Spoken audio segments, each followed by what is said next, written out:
श्री जी जनमत में आपका स्वागत है।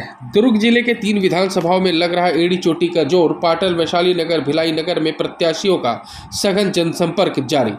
दुर्ग जिले के 3 विधानसभाओं में कांग्रेस भाजपा के प्रत्याशियों ने पूरी ताकत झोंक रखी है।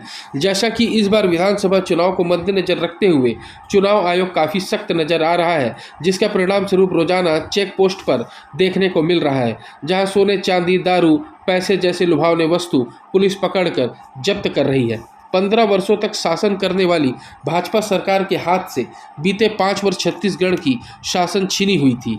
वहीं 18 विधानसभाओं में बीजेपी जैसी राष्ट्रीय पार्टी सिमट कर रह गई थी।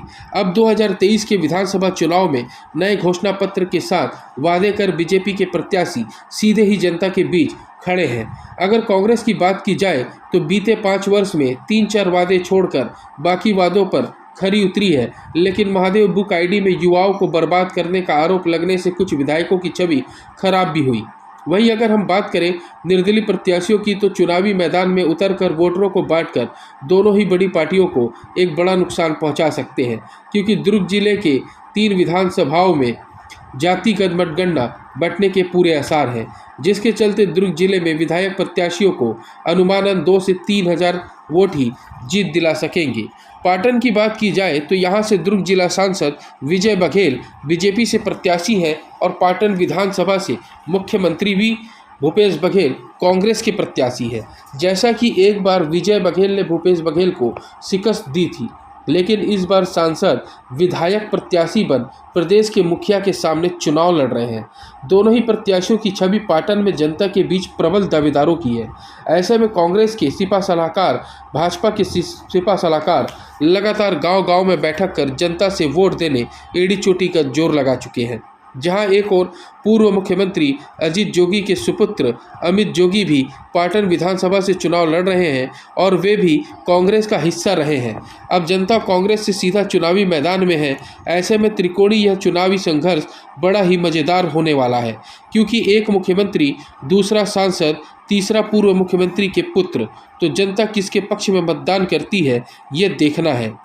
वहीं अगर हम वैशाली नगर की बात करें तो यहां से भाजपा के रिकेश सेन, जो 5 बार के पार्षद रहे हैं और इस बार बीजेपी से विधायक प्रत्याशी के रूप में उभर कर सामने आए हैं। कांग्रेस से बात की जाए तो लक्ष्मण चंद्राकर जी के पुत्र मुकेश चंद्राकर को टिकट मिली है, जो 2 वर्ष पहले ही जिला अध्यक्ष बने हैं। वहीं पार्टी में उनका भारी विरोध हो रहा है, जिसके चलते चुनाव के पहले ही पूर्व जिला अध्यक्ष तुलसी साहू ने टिकट न मिलने से नाराज होकर कांग्रेस पार्टी से इस्तीफा दे दिया और बीजेपी प्रत्याशी के साथ प्रचार प्रसार करने में लग गई, जिसके चलते अंदर ही अंदर यह खबरें भी हैं कि पार्टी कार्यकर्ता मुकेश चंद्राकर से नाराज चल रहे हैं। वैशाली नगर विधानसभा से एक बड़ा नाम संगीता केतन शाह है, क्योंकि बीजेपी से बगावत कर वे निर्दलीय एप्पल सेब छाप से चुनाव लड़ रही हैं। वहीं संगीता शाह की बात की जाए तो वे एक सफल उद्योगपतियों में शामिल है। दुर्ग, भिलाई समेत वैशाली नगर की हजारों लोग उनके यहाँ रोजगार में लगे हुए हैं। वहीं संपन्नता की दृष्टि से वे विधायक बन जनता के लिए काम करने की प्रेरणा से निर्दलीय चुनाव लड़ रही हैं। 2 पुरुषों के प्रत्याशी होने के बाद भी निडरता के साथ चुनावी मैदान में आगाज कर चुकी है।